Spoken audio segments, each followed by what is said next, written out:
The next destination in New York, which we travel to, where I want to take you, is the Chess Forum. This is a place that started in 1995 and it was an absolutely epic shop. Look at the type of pieces that they have. They had so many different chess sets and so many different types of chess pieces, which was actually very attractive. But it was not all. The shop also had chess books. It also had many different related things to chess, and it also housed people who could come there and play chess. And this place was started way back in 1995. Somewhere I really felt energized by this space and I wanted to know more about it. I wanted to know how this place was created. As you can see here, it looks like, as the owner of the place himself mentioned, it looks like a grandparents' place. Something that has withstood time and has this very warm, cozy feeling. There are all these books which you can buy here. And there's this very nice, huge portrait of Einstein which says imagination is more important than knowledge. And then this in the background, which you will see later, is a space for people to come and play. There are all sorts of different pictures with anyone who wants to play chess for an hour has to pay $5. But if you are a senior aged person, then you only have to pay $1. And if you are a kid, a child, then you have to pay nothing to play chess here. So clearly this space is built with a lot of heart and love. And I wanted you to know more about this space. I'm right outside Chess Forum, which is a shop in New York. And with me is the owner of the shop. Hello, sir. Hello, how are you doing? Hi. What's your good name? My name is Imad Khachan, and I'm the owner of Chess Forum. Wow. And are you the one who started this shop? Yes, in 1995. In 95? Yes, sir. So it's been almost 30 years now? In May or June, it will be 30 years.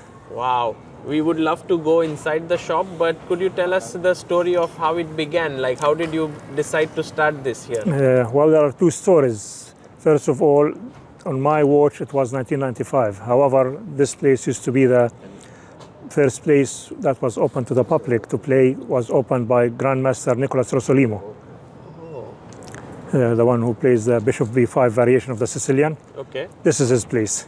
Wow. He opened it in 1970, and he fell from a building in 1976, I think, and died. His wife Vera Rossolimo, tried to keep it open for a while, but I think it didn't. You need a chess player. So she closed it and moved the family to Cambridge, Massachusetts. And his son, Alexander Rossolimo, grew up to be one of the prominent professors at MIT. And every now and then, when the grandchildren, Greg and Catherine, come to the city, they always come to look at their grandfather's place. Wow. Then it closed for a while, and then I reopened it in 1995. And this been like around now, it will be like in May, should be the end of year 30, and the beginning of hopefully another 30 years. Wow. Are you a chess player? Not a good one, because as you know, studying is where it is. Otherwise, what we call here wood pusher. You just play for fun, entertainment. Once you plateau, now it's fun, not anymore competition. But I also noticed chess is one of those extremely addictive games. We used to be 24 hours a day business, where people actually wouldn't leave. Those who worked went 7 a.m. to the office or whatever job they had and came back at 5 and stayed till the next morning. And they kept doing it. If you lived in Brooklyn, if you lived in Jersey, it's more convenient, and you worked in Manhattan. It's easier if you got from here to your office. But by the nature of the game, I always tell psychology students, so this is a good PhD thesis, chess addiction. Because what I've seen here in terms of that aspect of it, where the line blurs between reality and almost a mirage, where you think you're going to be the next Bobby Fischer or Anand, and years go by, And you end being like most likely a hustler in the park just to make ends meet. But it's a human ambition that you have it, you have it, you have it. The Greeks say the recipe for happiness is know yourself and nothing too much. Don't overdo things, but also know yourself, your limitations. If you don't do that, you will be chasing your tail. Those who have it might as well. The real issue I learned in this place is that genius, what we call genius in general, is 3 components. Like it's a tripod, and genius, the person stands on that tripod. First is talent, God-given. Nobody has a say in that. Second is commitment, discipline, how much you bring to it, and that's you. And third is opportunity. How many resources do you have to get where you are? I read somewhere Fabiano's father, Fabiano started here. Here? Yeah, his father came and said, do you have lessons for children? He was a 4-year-old kid of a student from Italy.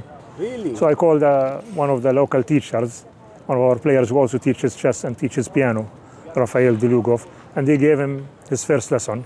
Wow. By 7, I think everybody realized he was better than practically everybody here and everybody in the park.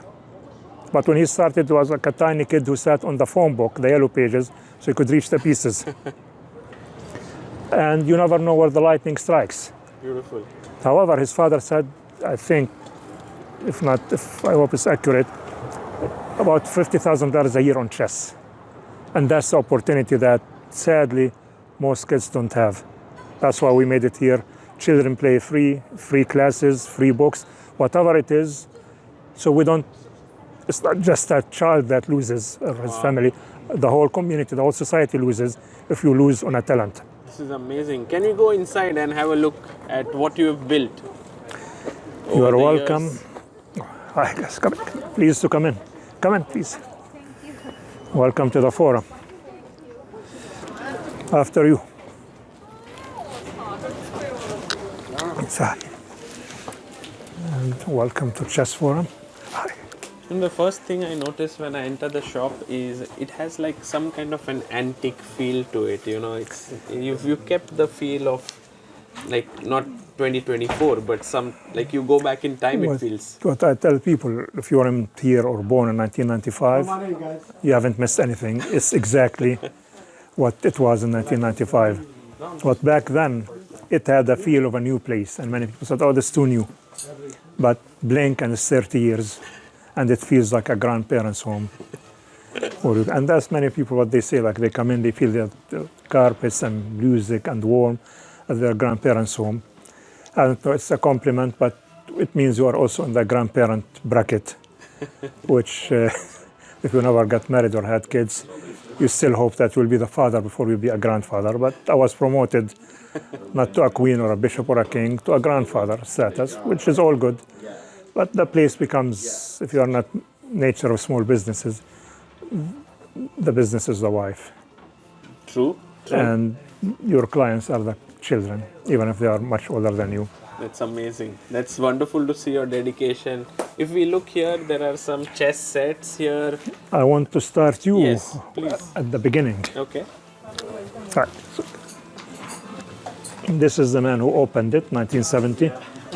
Get out of your way. Nicholas Rosolimo, Grandmaster, Greek, Ukrainian. And they defected from the Soviet Union to Paris in the 50s, and they came to New York. He opened a place on Sullivan Street that didn't survive. Then in 1970, he opened here. And the day he drove a cab, because there is no money in this business. Not then, not now. And his wife served Ukrainian food, cooked and served food. He's the man who introduced the concept of open to the public, not membership, where you pay a yearly fee and you come and play. He made it open. So you kept his spirit alive. You have to. I think we owe him that much. He introduced the concept. In the day, he drove a cab to support the business, and his wife served food. At night, he would come in, and they would give you a chess puzzle to solve for 25 cents. Wow. Then he wanted to teach a lesson somewhere and fell from the building. Nobody knew what happened. Right. They found him in the back of the building in a coma. They took him, I think, to St. Vincent's Hospital, where he died. But this is his obituary. Right. And sadly, if you look, I'll get out of your way, this part down here. Any questions, guys? No, just here. Yeah, you are welcome. And if you like to play, you are welcome to come in. Sadly, this is usual. I read a joke related something like this, but in reality, it's very sad. Where somebody, not to waste a space, took a part of it as an advertisement. It's an obituary, and below And then- it's written like, "Come and play." It's to let the people know that place is still open. Wow. But I don't know how long they survived after that. And one of the players found all this material, framed it, and sent it to us as a Christmas gift. Wow. Wow. That's amazing. And this is the space where And everyone comes in and plays. in his day, he used to have chairs with wheels, like in offices, which was a new invention around that time. So he had one of those, and he would go up and down the room, giving positions, puzzles to one player after another. But he enjoyed riding on his chair. Then, but I mean, his genius is like one of those who was more of an artist, and chess is a war game, the oldest war game in history. He always said that you'd rather lose a game and keep it elegant than win a messy win. War is messy. Otherwise, I think that limited his potential of being a world champion. It's not for artists, it's for warriors. True. As Kasparov said, ego is a huge part of it. Artists don't have ego. Right. Like a flower, like the sun, like a rose, like to give.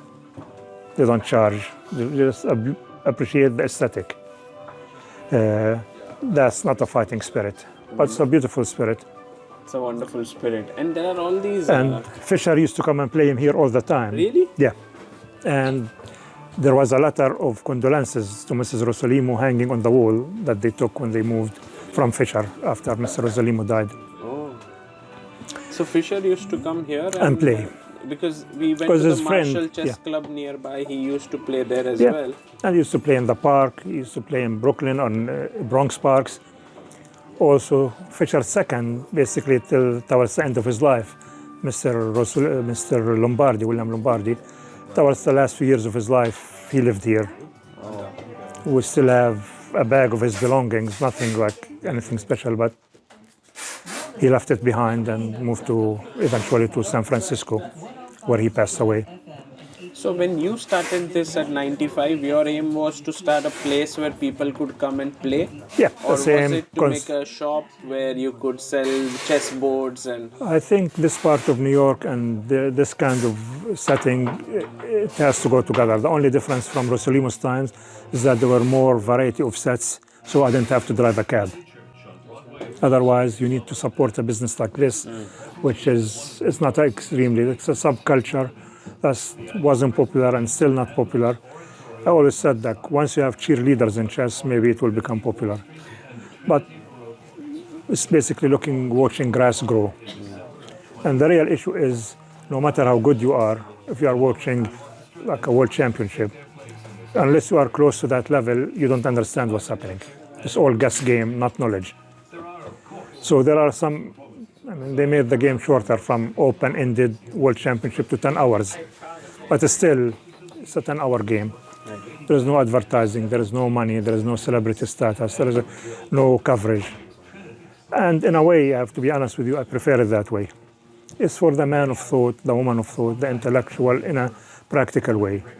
This is, I tell people, to me, this is where the Western civilization begins. In this tiny room. Abstract thinking and classical music. And then you take it from here and do whatever with it on your life. Nice. If you are Fabiano and become number 2 player in the world, it's the icing on the cake. My interest, if we can teach you 2 very important lessons for life on and off the board, more importantly, off the board, which is what Emanuel Lasker said in 1920. If you see a good move, don't make it. Look for a better move. Why? Consequences. As G.H. Wells, science fiction writer, 19th century said, there is no regret like the regret of chess. The minute you lift your hand from that piece and you see your world collapses, you see it before anybody else. And that all depends, as you hear players here or in parks, touch move. Yes. So you have to think, sit quietly and think on your hands until you think this is the best. And if you win, Fischer said, today you teach your opponent a lesson and tomorrow he teaches you a lesson. True. And that's chess. He also said chess is life. Right. So the other lesson is sportsmanship. Today I beat you, tomorrow you beat me, we shake hands like tennis players, keep your head up. Don't gloat if you win, don't cry if you lose. Shake hands, say good game, smile, start a new game. It could be chess. My interest is that you take it from here to your life. If you are a sportsman, if you are playing baseball, soccer every 4 years, baseball every year, Oscars every year, elections every 4 years. Just be a sportsman about it. Shake hands, say good game, see you next round. And in the process, if we, every 50 years, we had Fischer 50 years ago and now we have Fabiano in the 90s. If every 50 years we produce a grandmaster or world champion, we're ahead. If not, we are creating decent citizens, intelligent citizens and decent human beings. And that's, I think, a win-win situation. Beautiful. So this place where you have like all the people coming in and playing, Yeah. this is something which is very nice. Everyone's just having a good time here. And I could see there on the board, there's a small entry fee Oh, yeah. for people, but very nicely put here that for seniors it's just $1 Yeah, 65 and up, $1. and children play free. 4 to 18 is free.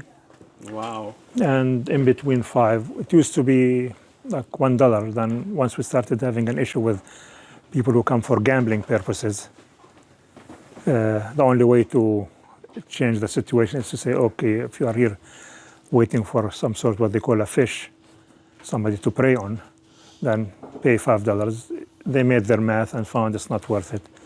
So it was like a peaceful resolution of what could have been a bigger issue. Yeah, I mean, since it's boiling down to numbers, anything you can turn into numbers is manageable. Right. And which one is your favorite set here? I'll show it to you. You came to the right place. Come around, or I'll bring it out.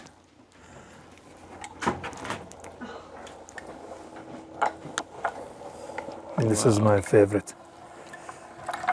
The drunken chessmen. Drunken chessmen, who are also the whirling dervishes. Ooh. They dance. But, sometimes on the weekend you see some young guys walking up and down the street like this after a night of fun and games at a local bar. So, yeah, I love this, the creativity. Feel the board, you see like each piece. It's like a cup that each piece stays in, and they never fall down. Amazing. So at the end, that old thing that where you do this to say you Resign, yeah? resign, your king wouldn't resign. And how much does it cost? $299. So, but this is a very modern kind of a set, right? Yeah. It's very recent. This, the idea is the magic of this game. It has two sides, which the side you play, which you can use anything, and the art of it, which is up to your interpretation. Whatever your imagination thinks becomes a chess set. If you have the skill of creating and the imagination to create, you could make this. But it's all derived really from this one. I like this one also because, as you see, it's still the classical design. Right. If they are not shaking, it's a regular chess set. But this adds some humor to it, if you want, some flavor, especially if you play it with the clock. Imagine you're playing a 5-minute game or a 3-minute game with dancing pieces. It's just for entertainment value. Chess for play is a different thing. It's the most basic, whether it's wood, plastic, whatever material, that's a different thing. Then we are serious. We have some of those. And is there some historical set which you like?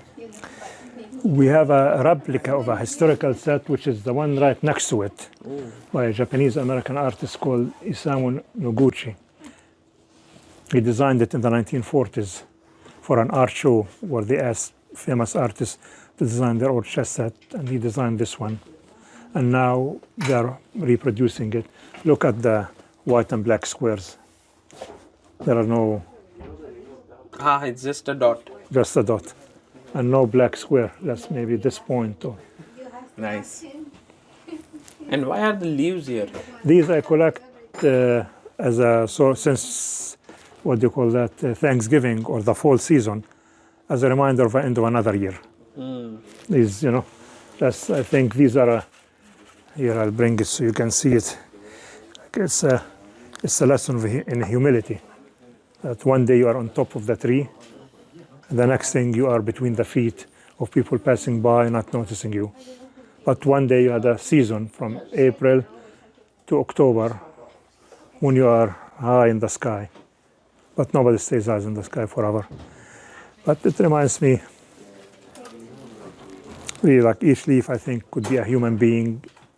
Nice. You are And very philosophical, yes? It's, that's what happens when you then get married and have kids to drive you crazy. And you sit all day long doing nothing, watching chess players and reading. So, it's the other side of madness is philosophy. If I may ask, why did you choose this, to have a store like this, be in this life? Like you said, you haven't married, no children. What's the reason behind it? It wasn't the plan. You don't plan to do any of that. But you go with the flow. And either at one point, once you commit, you either in, as they say, are you in or are you out? Sometimes you go like a captain of a ship, you sink with it, or you float with it. The ones who jump the ship are usually the rats, right? In reality, the first to jump the sinking ship are the rats. Captain is supposed to stay on his ship, either like the Titanic goes down or reach to a safe haven. But once you start having doubts, am I going to be, is this good, is this bad, once you doubt yourself, you sink. There's a story in I keep in mind, in the New Testament. Everybody knows the story that Jesus walks on water.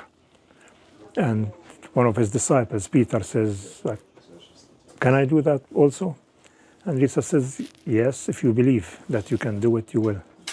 So Peter walks on the lake, and at one point he sinks. And they pull him out and save his life. So what happened? Why did I sink?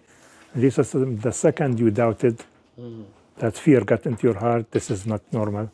The second you doubted, you sank.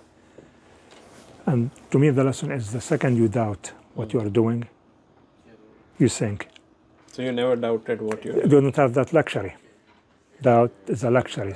Sitting and contemplating and, as they say, navel gazing.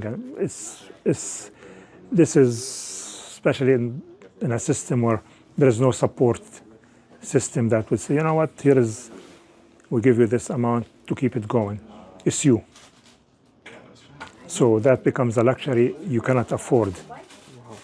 Is that, and whatever price comes with it, again,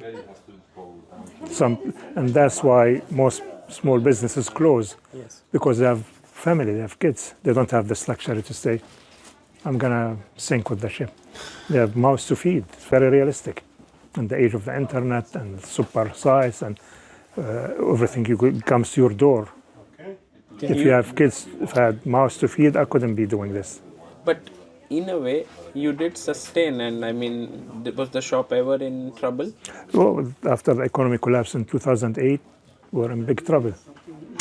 But you never really thought That of year, the closing economy it. collapsed and smartphones appeared in 2007. And suddenly, a whole generation, anybody in their 20s, they vanished. Wow. And we were left, what sustained us is the seniors, too old for the internet, or the 4-year-olds, too young for the internet. They kept us for 10 years. There was a whole decade where I would sit all night long waiting for somebody to come in. Really? Yes, you became, internet is the new technology, the new toy. Everybody plays online. Their friends or strangers. Everything new is appealing and attractive. And, my father said, so why are you open? Just close and do something else. But I have the seniors, I couldn't desert them. Again, sometimes that's why they say, if you're a doctor, you cannot operate on your child. Too emotional. Once you bring your emotions into it, but right or wrong, I couldn't envision myself walking away from people who come here. Like during the day, many times I'm behind the counter and some kid comes running, 4-year-old, and they stand and look at you like this, and you wonder, like, who's this kid? Who's he with? I saw you today, a little girl came in and you immediately gave her a book. Of course. It's like you just wanted her to learn chess. It's, I believe sometimes in life, there's a saying in America, put your wallet where your mouth is, practice what you preach. I believe education should be free across the world or the country. You're not the boss of the country to make education free. But in this small country, I can do that. Free lessons, free books. Yes. We owe this. There's a free lesson here every Saturday, 2 to 4, free lesson. Free lesson. Yeah, we used to have a free summer camp. Wow. Then the pandemic ruined everything. I mean, how am I going to have champions? You have to be a catalyst in society. And it's not, and I believe all businesses, big or small, should be a two-way road. This mentality that I'm here to collect is, so okay, collect, and then what? Like you never existed. Whereas you teach something to a kid, after you're gone, he might say, I learned here. Somebody might say, that blessing might be, if there's a God, is what will save you in front of your God. If there is no God, welcome back. Thank you. Oh, I haven't seen you in ages. Yeah, no time. Merry Christmas. He is the best. Yes? Don't believe Yes, it. I admire him so much. Why do you say that? Because he likes to give a job to people who needs, and he's always kind to all of us. He's very good. He's the best. Thank you. It was good to see you. How have you been? Great. How- Yes. We s- Everything fine. Yeah, you're still in New York? No, I moved to Orlando. That's where, in Florida? Yes. Come back to New York. What's in Yes, order? I'm coming to visit you here. Por favor. Yes. Tiempo, por favor. Yes. How, do you see anybody from the old timers? You? I mean, The best. the younger timers. Like, Yes. Are you in touch with the old Miguel? Yeah, I'm gonna go to the other club, so I hopefully I meet all of them there. Look, and how is your game? It's okay. You were a master, or? No. Not yet. But it was good to see you, okay? Always. I love you. Take care. Me too. You know where to find me. Yes. Say hello to everyone. Yes. Thank you so much. She's one of the founding mothers of the place Thank you. back in the 90s. Bye. Take care. We had a contingent of players from Ecuador, all master level at least. And one of them was, I think, the chess champion of Ecuador. And this was their place at the time when also the Yugoslavian war was happening. You will see like what divides people and what brings people together. We had a group of friends. Each one of them is from a different part. A Serbian, Croatian, a Bosnian, Macedonian, Montenegro, every part that became its own country. They were the best of friends because like chess, like music, like art, like literature, like any sport, brings people together. Nice. So, and that's why we chose the name Forum, a place for ideas. And one of the ideas is chess. And if we disagree, take care, guys. Happy holidays. If we disagree, it's not like a bar. We step outside to fight. We step inside and solve it on the chessboard. Beautiful. And now this shop, you've made it grow that you have people working here, and Oh, it yeah. feels like, I mean, at one point, we had maybe like 10 people working. wow. And we had like before any of the, even in terms of people ordering, we had every day 2 or 3 trucks of FedEx and UPS come and pick up packages. Wow. Then the internet appeared and wiped out everything. So it became, and the economy collapsed in 2008. So I had the ability, which wouldn't happen with a family, is to live on $1 a day budget, food, Really? no exaggeration. I had a place to save. That's why I say, like, you decide, am I in for the battle or I'm gonna throw the towel? But this I can do to one person. I cannot do it to kids. They need clothes, they need things for school. They don't need necessarily the fanciest gadgets, but something. You don't want to destroy their self-esteem. It doesn't have to be iPhone 15, but it's something. For their image as they grow, because if you create needy kids, they will, even if you give them $1 billion, it will never be enough.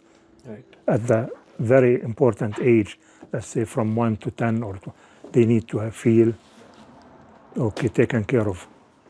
Otherwise, they will always be looking, whatever they see, they covet, because they didn't have. And develop these psychological issues that happens with poverty, happens with whatever reason. I don't want to put somebody, I have control over, if any control over this entity, your body, yourself, you control.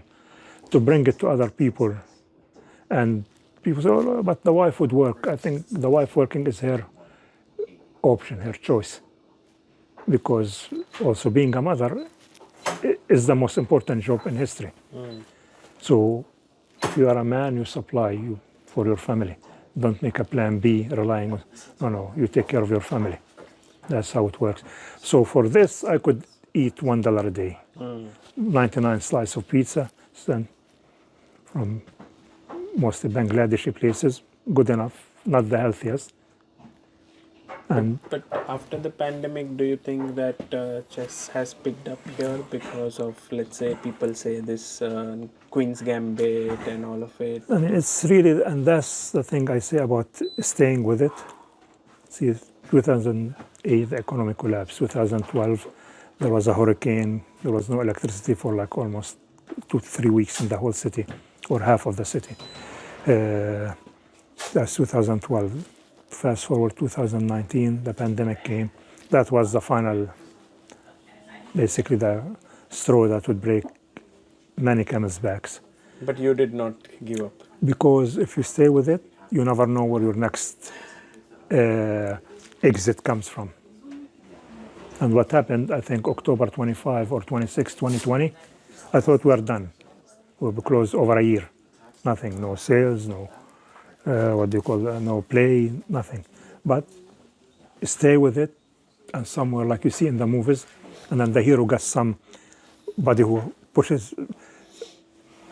Netflix dropped Queen's Gambit on October 25th, 2020, and 62 million people saw it, and suddenly everybody wanted to play chess.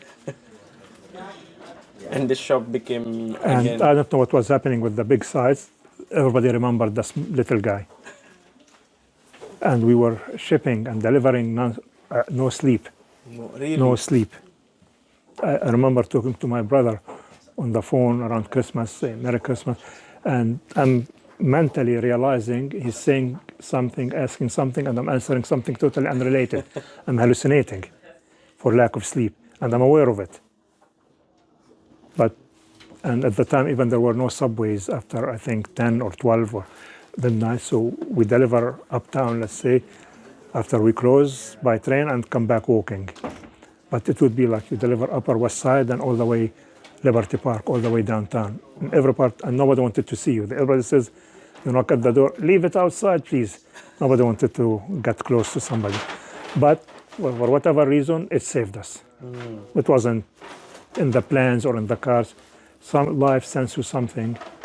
Just don't doubt, don't self-doubt. But how do you keep this going? Let's say this is already 30 years now. What's your plan there? My recipe is very simple. Stay healthy and stay single. I mean, I accept this fate. Not easy. But this you recommend for yourself or for everyone? I don't. You have to know your own material. What are you made of? A friend told me, come and give a class about small business. He's a professor of business in New Jersey. Said, like, how do you keep it open? I said, what I do, I cannot write as a business book. What works for me, this is, I mean, I think from the beginning, I grew up in Lebanon in a war situation. And I realized that you're always on the move. Your house is bombed today, you move. So you keep it light and simple. From day one, I called it two things, the recipe. Guerrilla, not guerrilla warfare, guerrilla business. Just keep it light.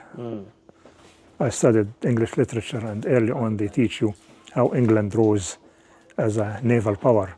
Is that the super naval power at the time was the Spanish. Then they had the fleet called the Armada, which is big ships. And the British Navy, being a beginner navy at the time, in the times of Queen Elizabeth I, was tiny boats, which were small and fast.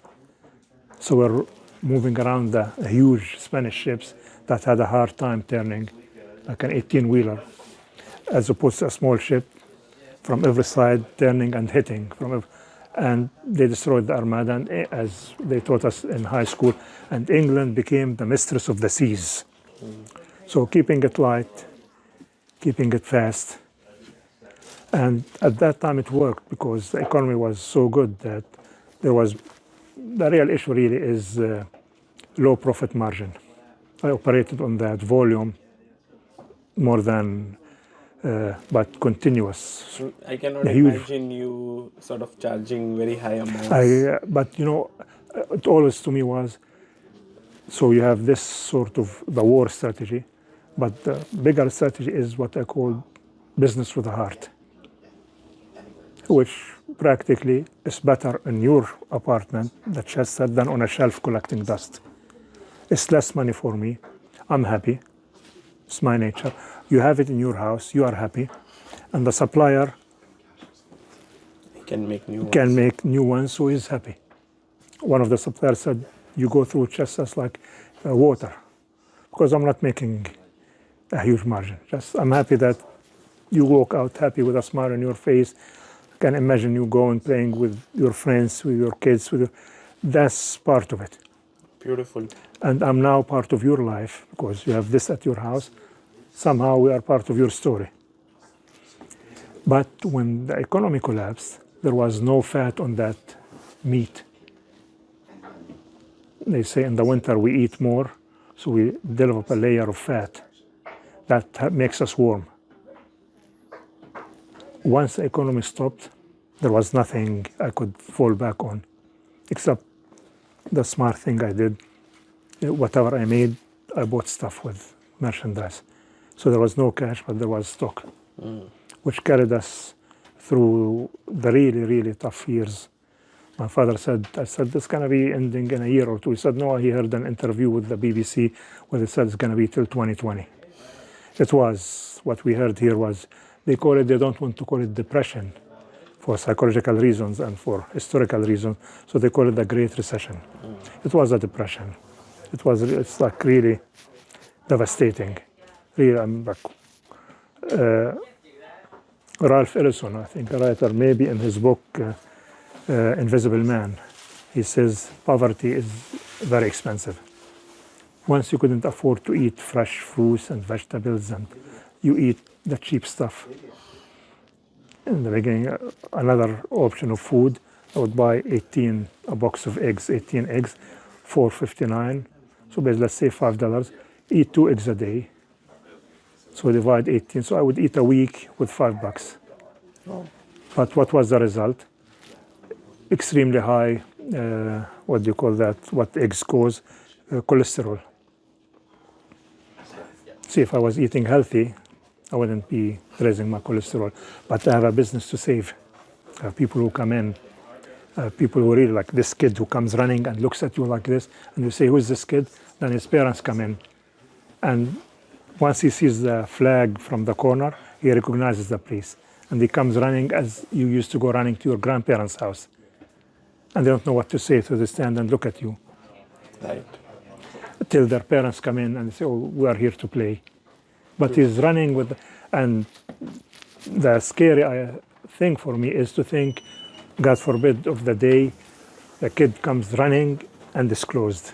Yes. I don't want even to imagine it or contemplate it. I find your stories so inspiring and so interesting.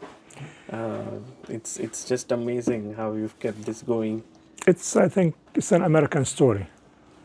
I came from a war country to a place where they say the sky is the limit. Except I saw a TV show called Highway Patrol about people sneaking into work in America from Mexico and then somebody taking advantage and stealing their salaries. Then the police comes in and say, no guys, here all you need to work, come in, you need two requirements, good health and good character. And you are in America. This is the America we know and love. Come in, you want to work hard, you have a good health that makes you work hard, the sky is the limit. You become a billionaire, you become a trillionaire, pay your taxes, hire people, do your thing, and make as much as you. It's capitalism. Do your give and take, two-way road. That's the American way. And this is a country where, it's the only country where I wasn't, considering where I grew up, wasn't abused physically or verbally. So deep down, this is my thank you to America. Beautiful. In a practical way, the country that only pushes you up. You never hear somebody doubting or mocking you or putting you down or laughing at your ideas. They might in their head think it, but you never hear it. They always say what's positive. I mean, the one thing, my first big admiration about this country is their look at the world as if it's a happy postcard. Like, as if you are watching one of those Indian movies back in the days we grew up in with Imad Khachan and Shami Kapoor and Shashi Kapoor and Zinat Aman and Hima Malini, and they're dancing in these beautiful saris in these green places in Kashmir, and it's all green grass. It's all perfect. Americans look at the world as if it's like that. And there is no negativity here. Nice. And that's what keeps you feeling okay. I have to keep trying. I have to keep trying because, as they say in boxing, it's not how many times you fall down that counts. It's how many times you got up and fight. We know, of course, the end of the story in life. They're going to go down with a total knockout. But until that happens, you got up and fight. You have no other option. Lastly, I want to ask you, what would be your favorite place in this shop? Really, I mean, the place that is home would be where the players are. Where they It are feels, you know, this is, again, that's why I cannot teach anybody about business.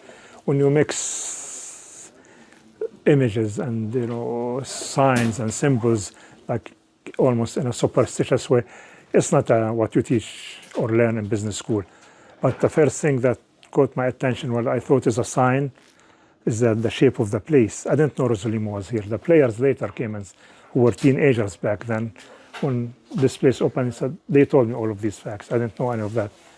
But what caught my attention is the shape of the place. If you see it. It's like a night, how the night moves. Exactly, L-shaped. I said, okay, this is a sign, L-shape. I looked from outside, said, oh, this looks like a night. I said, okay, this is a sign from above. It's going to be a chess place. Beautiful. And add to that, when we were assigned a phone number by the city, by the phone company, the number is 475-2369.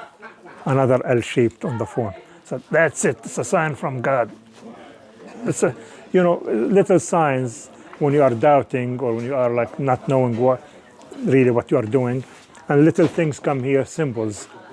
I mean, these things maybe are big in religions, where you find symbols as miracles. Valid or not, again, that's not something you go to teach to business students.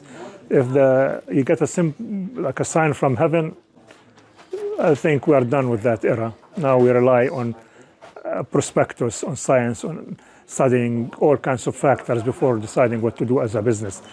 But I did it the old way. A sign from heaven, the place is shaped like an L and the phone number is shaped like an L. What it's going to ask for?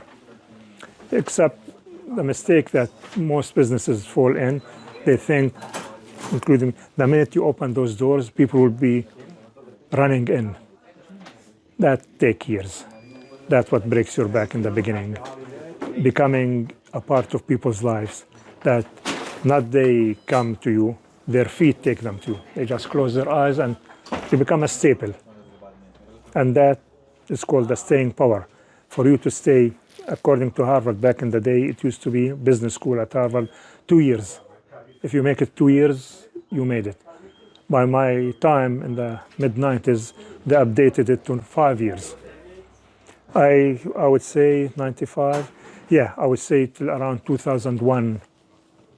Then I felt, okay, we picked up.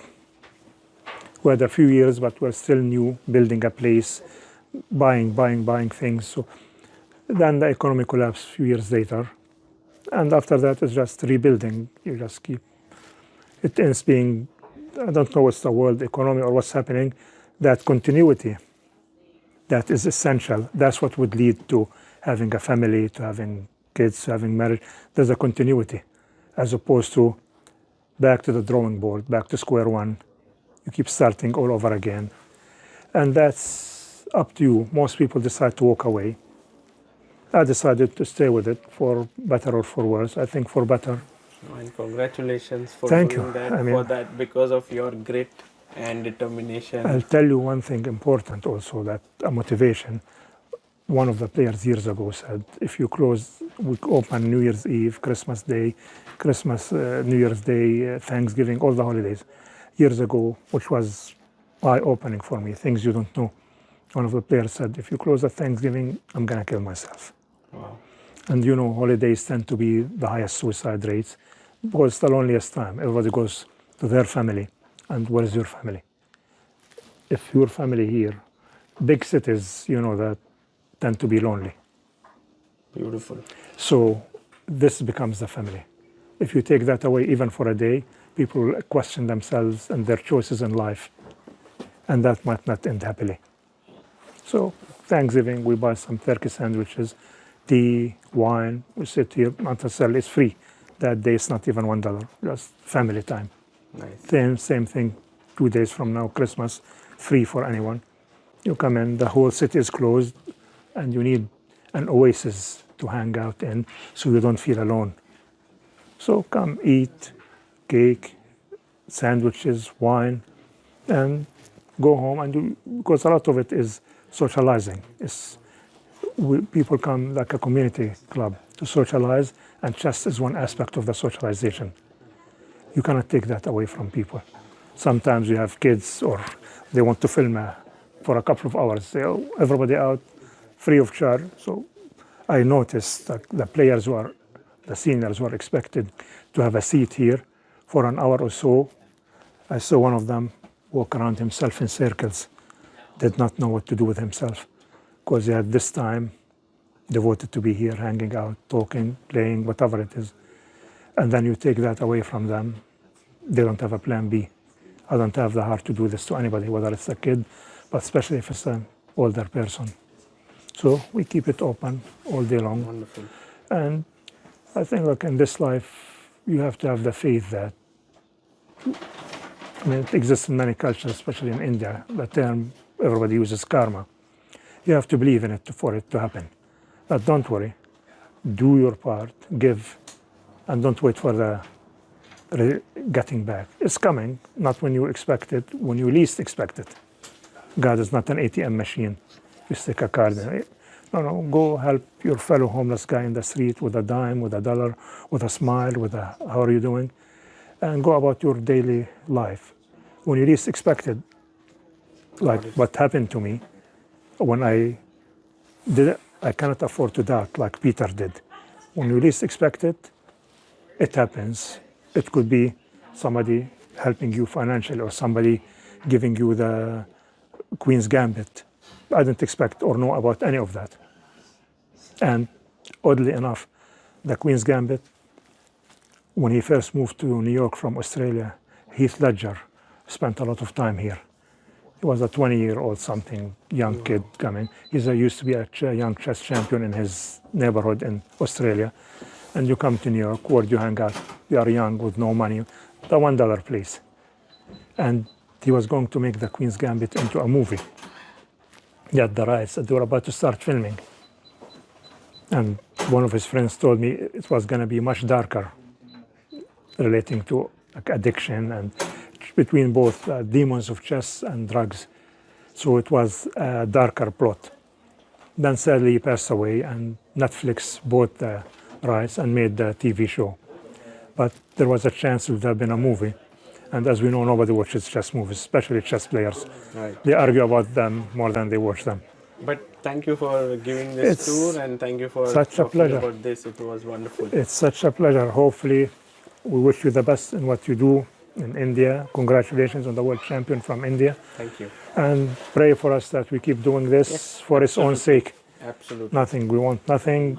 Again, what you give is what you take. Hopefully, so we can give the community, and somewhere along the line we get some blessing, Sure. Thank you. wherever it comes.